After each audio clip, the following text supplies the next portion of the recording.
So hey guys, welcome to my new video. तो दोस्तों, आज हम लोग डिस्कस करने वाले हैं कुछ मल्टीपल स्टॉक्स के बारे में, बिकॉज इन कंपनियों को लेकर बड़ी न्यूज़ है और साथ साथ इनके फंडामेंटल को भी डिटेल में कवर करेंगे। तो वीडियो बहुत ही खास रहने वाला है, बिना स्किप किए ज़रूर देखें। और दोस्तों, अगर आप चैनल में नए हैं तो चैनल को सब्सक्राइब कर दे, बेल आइकन को प्रेस कर दे, ताकि इसी तरीके से इंपॉर्टेंट नोटिफिकेशन सबसे पहले आपको मिलते रहेंगे। तो चलिए शुरुआत करते हैं पहले स्टॉक के साथ, जिसका नाम है टाटा मोटर्स लिमिटेड। अब दोस्तों, कल भी हमने इस कंपनी के बारे में डिस्कस किया था और फाइनली जिस न्यूज का था इंतजार, वो यहाँ पे आता हुआ नजर आ रहा। अब न्यूज क्या है, नोट कीजिए। 1:1 split record date, Tata motor demerger effective on 1 October, यानी कि आज ही से इफेक्टिव होता हुआ नजर आ रहा। Listing date and should you buy. अब देखिए यहाँ पे क्या बोला जा रहा है दोस्तों। सबसे पहला, डी मर्जर का प्लान था टाटा मोटर्स का और इसको अप्रूवल में मिल चुका है और अब जाकर के इफेक्टिव डेट भी लॉन्च हो चुका है 1:1 के रेशियो से। यानी कि अगर आप टाटा मोटर के शेयर होल्डर हैं तो आपके लिए फायदे वाली बात नजर आ रही, क्योंकि इनका जो कॉमर्शियल बिजनेस था और पैसेंजर व्हीकल्स था, उसको लेके ये अलग अलग दोनों को लिस्ट करने जा रही है। तो अगर आप इस कंपनी के शेयर होल्डर होंगे तो 1:1 के रेशियो से फायदा होगा। फॉर एग्जाम्पल, अगर आपके पास एक शेयर है तो बदले में आपको एक शेयर मिलेगा स्प्लिट के रूप में, और इसी तरीके से अगर आपके पास 50 शेयर है तो बदले में आपको 50 शेयर मिलेगा सीवी का, राइट। तो इस तरीके से फायदा होता हुआ नजर आएगा अगर आप टाटा मोटर के शेयर होल्डर हैं, और इसी वजह से बाजार ने आज इसको अप्रिशिएट भी किया था। अब शेयर्स कब तक मिलेंगे, उसको लेके क्या अपडेट है, तो वो भी आप देखिए। 1 घंटा पहले का अपडेट है, नोट कर सकते हैं। टाटा मोटर सेट्स अक्टूबर 14, यानी कि 14 October as a record date to issue share for the merger CV companies. तो यहाँ पे दोस्तों बताया जा रहा 14 अक्टूबर का रिकॉर्ड डेट है, जिसमें शेयर्स दिए जाएंगे शेयर होल्डर को, जो इनके शेयर होल्डर है। तो यहाँ पे रिकॉर्ड डेट भी फाइनल हो चुका है 14 अक्टूबर 2025। तो अगर आप इस कंपनी के शेयर होल्डर हैं तो डेट को आप नोट करके चल सकते हैं। इसके बाद बात करेंगे सेकंड कंपनी के बारे में, जिसका नाम है केपीआईटी टेक्नोलॉजीज लिमिटेड। अब दोस्तों, केपीआईटी की बात करें तो इससे पहले भी हमने इस कंपनी के बारे में डिस्कस किया था। काफी समय से स्ट्रगल फेस करते हुए नजर आ रही है और अभी इस कंपनी को लेकर एक अपडेट है, जिसमें केपीआईटी में see revenue decline in Q2। Goldman such as say JP Morgan C was short financial year 2026। तो यहाँ पे दोस्तों गोल्डमैन का एक रिपोर्ट है जिसमें बताया जा रहा है कि Q2 के नंबर जो रहेंगे रेवेन्यू के, वो डिक्लाइन हो सकते हैं। लेकिन वहीं पे जेपी मॉर्गन की बात करें तो जो इन्होंने टारगेट तय किया गया था, उस टारगेट को थोड़ा सा कट करता हुआ दिखाई दिया है, और यही इसका इम्पैक्ट बाजार के अंदर पड़ता हुआ नजर आया था आज के दिन। तो कहने का मतलब है दोस्तों कि अभी जो केपीआईटी की जो मुश्किलें हैं, वो थोड़ी सी बोल सकते हैं कि ऐसा भी नहीं कि फंडामेंटल वीक हो गया, ऐसा नहीं है। लेकिन फिलहाल कोई भी कंपनी जो परफॉर्म करती है दोस्तों, वो अपने नंबर्स के बेसिस पे परफॉर्म करती है। इसलिए जो क्वार्टर के नंबर्स आते हैं वो अच्छे होने चाहिए। अच्छे इट मींस क्या, बाजार का जो एक्सपेक्टेशन होता है उसको बिट करना चाहिए। अगर वो बिट कर पाती है तो ये बाजार के लिए अच्छी बात होती है। तो अभी तो बताया जा रहा है कि Q2 के नंबर रेवेन्यू के अंदर डिक्लाइन हो सकते हैं, लेकिन कितने डिक्लाइन हो गए, क्योंकि मार्केट ने एक्सपेक्ट कर लिया।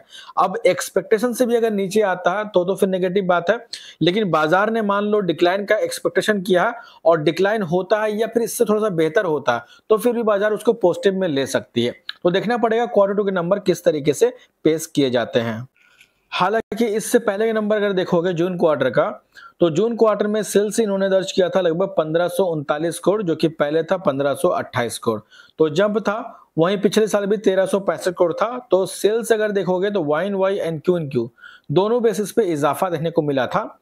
वहीं पे नेट प्रॉफिट में नजर डालते हैं तो वो डिक्लाइन हुआ था। 245 करोड़ का प्रॉफिट था, जो कि घट के हो गया सीधा 172 करोड़, और पिछले साल 204 करोड़ का नेट प्रॉफिट था। तो YoY एंड QoQ दोनों बेसिस पे डिक्लाइन हुआ था, और इस बार भी डिक्लाइन की बातें कही जा रही है। लेकिन बाजार ने जो उम्मीद किया है उससे बेहतर आता है कि नहीं आता है, ये देखना काफी इंपॉर्टेंट होगा। इसी के साथ साथ शेयर होल्डिंग पैटर्न के अंदर भी चेंजिंग हुई थी Q2 के अंदर, जून क्वार्टर के अंदर, जिसमें प्रमोटर्स की होल्डिंग 39.47 था, उससे घट के हो गया 39.45%, यानी 0.2% के आसपास का स्टेक ट्रिम किया गया प्रमोटर्स की तरफ से। वहीं पे एफआईज की होल्डिंग 17.17 से घट के हो चुका है 15.49% एंड डीआईज की होल्डिंग 21.29 से बढ़ के हो गया 22.36% एंड पब्लिक की होल्डिंग 21.15 से बढ़ के हो चुका है 21.90%। तो जहां पे प्रमोटर्स ने एंड एफआईज ने अपने स्टेक को ट्रिम किया है, तो वहीं पे दोस्तों डीआईज एंड पब्लिक ने अपने स्टेक को थोड़ा सा इंक्रीज किया है। लेकिन सबसे इंपॉर्टेंट रहेगा Q2 के नंबर। इसके बाद बात करेंगे नेक्स्ट स्टॉक के बारे में, जिसका नाम है डिक्सन टेक्नोलॉजीज लिमिटेड। अब देखिए डिक्सन की बात करें दोस्तों, तो ये भी स्टॉक कुछ समय से स्ट्रगल फेस करता हुआ नजर आ रहा, और अभी आप देखिए जेपी मॉर्गन की तरफ से overweight and rating Dixon company के लिए बताया जा रहा है। तो इस कंपनी के फंडामेंटल को हम लोग आज डिस्कस करेंगे।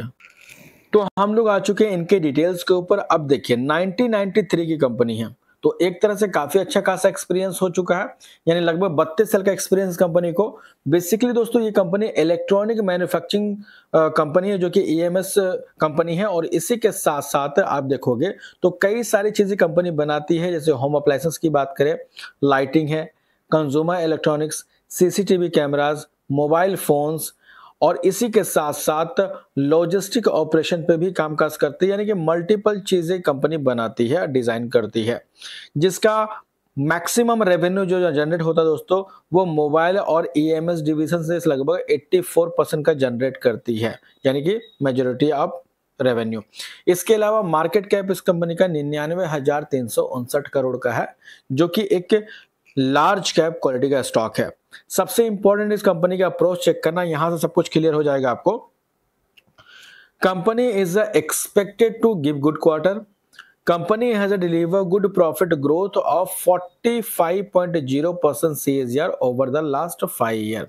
तो पिछले 5 सालों का अगर प्रॉफिट ग्रोथ देखेंगे तो वो 45% का एवरेज है। इसके अलावा company has a good return on equity, यानी कि ROE, track record 3 year ROE 28.1%। तो पिछले 3 साल का रिकॉर्ड अगर देखोगे ROE का, तो 28% से ज्यादा का नजर आता है। इसके अलावा company medium sales growth is 45.1% last 10 year. तो पिछले 10 साल का आप देख सकते हो कि मीडियम सेल्स ग्रोथ भी देखने को मिला है। नंबर्स अगर पीएनएल चेक करेंगे इस कंपनी का, तो वो भी आप देख सकते हैं, जिसमें मार्च 2023 में 12,192 करोड़ का सेल्स था, जो कि बढ़ के हो चुका 38,860 करोड़।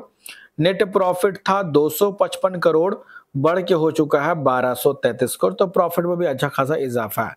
तो ये कुछ इन्फॉर्मेशन थी इन कंपनियों से रिलेटेड, जो कि मैंने आपको अपडेट किया।